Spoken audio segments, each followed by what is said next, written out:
Parnashree welfare youth cultural ও সংহতি যৌথ উদ্যোগে সাংস্কৃতিক অনুষ্ঠান শরৎ সদনে আয়োজিত বৈশাখী সন্ধ্যা নামক এই অনুষ্ঠানে অংশগ্রহণ করে 4টি নাট্যদল, পাশাপাশি আরও একটি গান ও একটি ওড়িশি নাচের দলকে আমন্ত্রণ জানানো হয়। উদ্বোধনী সঙ্গীতের পাশাপাশি নাচে গানে মেতে ওঠেন নাট্যদলের সদস্যরা। গোটা বেহালা অঞ্চলের নাট্যশিল্পীদের এক মঞ্চে আনাটাই এই অনুষ্ঠানের মূল লক্ষ্য ছিল। এটা সত্যি টাইম টেকিং ব্যাপার এবং খুব সময় সাপেক্ষ, আর মূল কথা হচ্ছে ব্যয় সাপেক্ষ।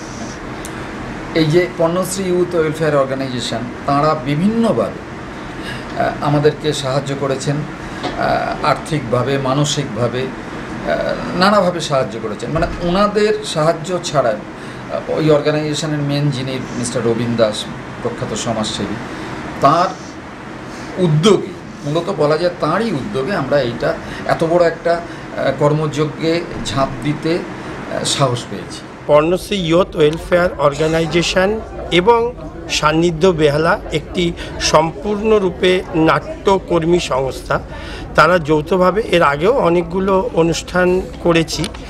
এবছর এই দিনটাকে আমরা বেছে নিয়েছি এবং এই দিনে আমরা গোটা বেহালা অঞ্চলের বেশ কিছু নাট্যকর্মী, শিল্পী, সঙ্গীত শিল্পী, নাট্যশিল্পী সকলকে একটা মঞ্চে আজকে আমরা হাজির করতে চলেছি।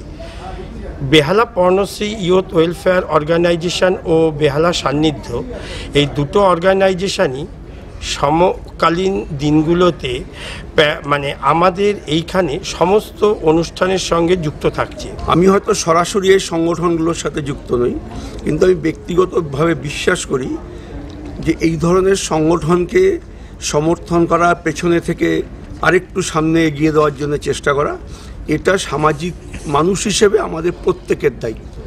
বিশেষ করে এখন বাংলার সংস্কৃতি একটা অদ্ভুত সংকটময় অবস্থার মধ্যে দিয়ে যাচ্ছে।